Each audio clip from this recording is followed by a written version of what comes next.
710 ESPN Seattle presents The Calabro Show warm-up, powered by the law offices of Heidi Hunt.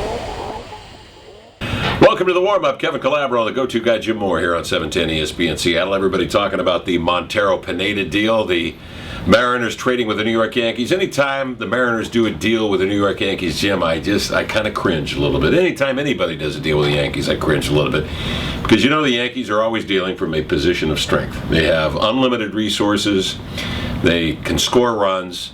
They obviously need pitching, and they need pitching badly. And they have Brian Cashman, who I think is a pretty good, very shrewd general manager. So I know that some people eye this deal warily with a little bit of trepidation about dealing with the New York Yankees. What do you think? Well, yeah, I do too, but we were talking about it earlier, and I think if we don't want to watch the Mariners go through another season like they've had at the plate. No. So you had to give up something. I mean, really, Felix, Ackley, who am I missing? Pineda's number 3 on the untouchable list, but you kind of have to. I'm willing to go with it at this point. I think first knee-jerk reaction was, man, I just can't believe they gave up Pineda for a guy who doesn't really have a position, appears to have some drawbacks as a catcher, maybe even drawbacks as a first baseman.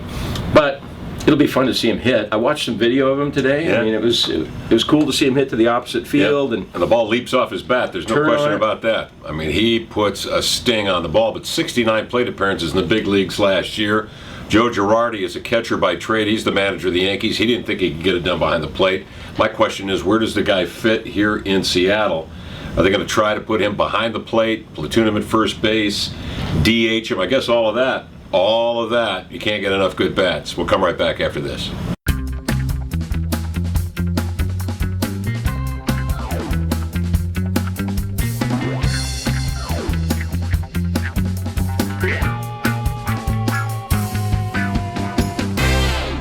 Welcome back. A lot of football played over the weekend. That San Francisco 49er New Orleans game was one of the better games you're ever going to see. I'd tell you, I was so impressed with San Francisco's defense in the first half, particularly Dante Whitner, who knocks out Jimmy Graham on one play and then takes Pierre Thomas out on another.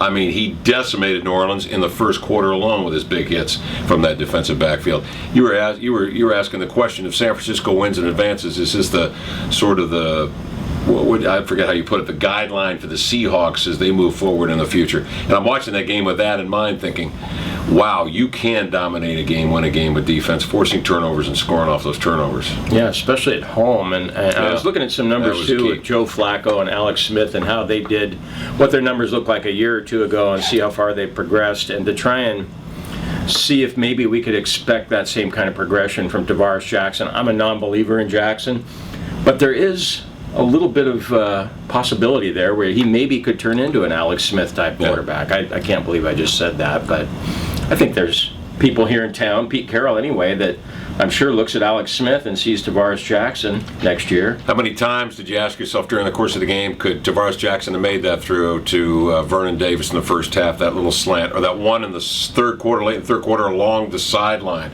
that he looped over the head of the cornerback right on the sideline on that little post pattern to Vernon Davis? Well, he's made those throws. He just hasn't really made them in the fourth quarter when you need him to come back. And that game, I was saying about, we've seen all kinds of fourth quarter comebacks where one quarterback leads his team down the field and they pull out this miraculous win. But going back and forth like that, I don't think I've ever seen a game like that. I kept thinking, especially after Jimmy Graham scored, I thought, okay, that's it.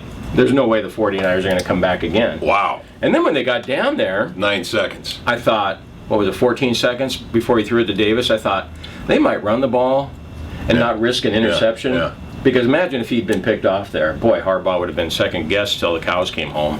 Boy, but he threw that ball into a bucket. I mean, there was a tight little window, and he put it right in the bucket. And I thought the key play, too, was the score before that put him into the lead, where they're third and long after they get called for the penalty for 12 men on the field. They're backed up now. Yeah. And they've got, I think it's go from a 3rd and 3 to 3rd and 8, and they run bootleg left side with Joe Staley on a lead block, which was fabulous.